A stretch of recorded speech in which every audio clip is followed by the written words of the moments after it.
ভাঙার জন্য চূড়ান্তভাবে খালি করা হচ্ছে বিজিএমইএ ভবন। এজন্য অবশিষ্ট মালামাল সরিয়ে নিতে সিলগালা করে দেয়া ভবনটি বৃহস্পতিবার খুলে দেয়া হয়। দিনভর ভবন থেকে মালামাল সরিয়ে নেয় বিভিন্ন প্রতিষ্ঠান। রাজুক জানিয়েছে, ভবন ব্যবহারকারী কোনো প্রতিষ্ঠান যেন ক্ষতিগ্রস্ত না হয় সেটি নিশ্চিত করা হবে। মনির মিল্লাতের প্রতিবেদন। সবাই জানত ভবনটা অবৈধ, ভবিষ্যৎ অনিশ্চিত। তারপরও বিজিএমইএ ভবনে আয়োজনের কোনো কমতি ছিল না। খোলা ছাদে সুইমিং পুল, পাশেই জিম, চমৎকার সাজসজ্জা। 15 তলা ভবনটির দেয়ালে দেয়ালে আধুনিক কর্পোরেট জগতের চাকচিক্য। এত সৌন্দর্যের পরও নান্দনিক হাতির ঝিলে অসুন্দর আর অনিয়মের প্রতীক এই ভবন। ভবনটি গুড়িয়ে দিতে রাজুকের তৎপরতা শুরুর পর সব আয়োজনই যেন তাসের ঘরের মতো ভেঙে পড়ছে। বৃহস্পতিবার মালামাল সরানোর জন্য সিলগালা ভবনটি ফের খুলে দেয়া হয়। বিভিন্ন প্রতিষ্ঠানের কর্মকর্তা কর্মচারীর সাথে কয়েকশো শ্রমিক।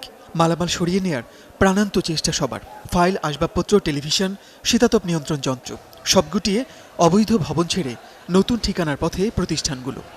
আপাতত যেহেতু আমরা হেড অফিসটাও একটা আমাদের এটা ছিল, আমরা আপাতত আমাদের ফ্যাক্টরিগুলোতে এটা সেট আপ করতেছি। এখানে আছে সাভারে, ওখানে নিয়ে যাচ্ছি আমরা আপাতত ট্রান্সফার করে, নিয়ে ওখানে গিয়ে সেট আপ করে আমাদের এই কাজকাম আবার করতে হবে। এতে আমাদের কোম্পানির সাময়িক ক্ষতি, অনেক পরিমাণ ক্ষতি হবে। বিকেল 5টা পর্যন্ত মালামাল সরানোর সুযোগ দেওয়া হয়, কিন্তু অফিস বদলানোর কাজটা বেশ কঠিন, সময় সাপেক্ষ বটে। সেই বিবেচনায় মালামাল সরিয়ে নেওয়ার সময় আরও বাড়ানোর ইঙ্গিত রাজুকের।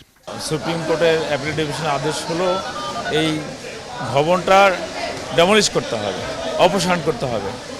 কিন্তু এই ভবনে যে মালামাল আছে, যে সমস্ত প্রতিষ্ঠান আছে, যে ব্যবসা প্রতিষ্ঠান আছে, এখানে ব্যাংক আছে, তাদের মালামাল তো আর ডেমলিশ করা যাবে না। এরপরে যদি কেউ কোনো মালামাল থাকে বা ইম্পর্টেন্ট কিছু থাকে, যারা চায়, সুযোগ চায়, সেটা হয়তো কর্তৃপক্ষ বিবেচনা করবে। একদিকে ভবন খালি করার তৎপরতা, অন্যদিকে ভবন ভাঙার ঠিকাদার খুঁজতে চলছে টেন্ডার প্রক্রিয়া। ভবন ভাঙা থেকে শুরু করে বর্জ্য অপসারণ, মাত্র 3 মাসে সব কাজ শেষ করতে কঠোর অবস্থানে রাজুক। মনির মিল্লাত, 71, ঢাকা।